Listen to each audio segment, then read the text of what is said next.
Navigating posterior PAs, expert tips for little teeth.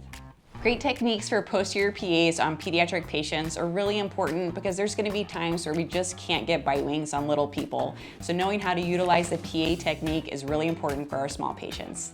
For pediatric posterior PAs, we recommend using the JAZ minor sensor. The minor sensor is the smaller of the two JAZ sensors. It offers the image area of a size 1 with the comfort of a size 0.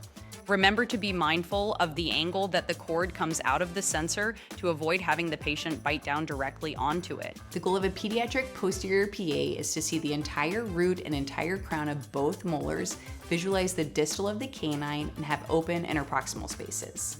When children have their baby molars, we typically just need to take one PA of each quadrant to see their molars and the distal of their canines in the same image. So this is 4 posterior PAs total. Once kids start getting their 6-year-old molars in or their premolars, you may need to take additional images to see all their teeth. For posterior PAs, we'll use the 2 pediatric yellow positioners.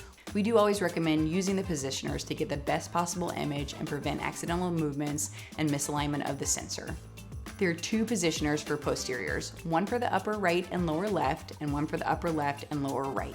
If you are not going to use the easy positioners for any reason, I would recommend you use the sensor shield to protect the sensor and a cotton roll to protect the cord.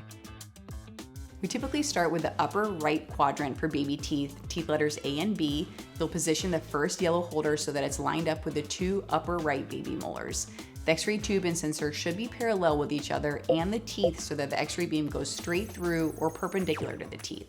Once you're done with this X-ray, keep the sensor in the same positioner and move on to the lower left quadrant for teeth K and L.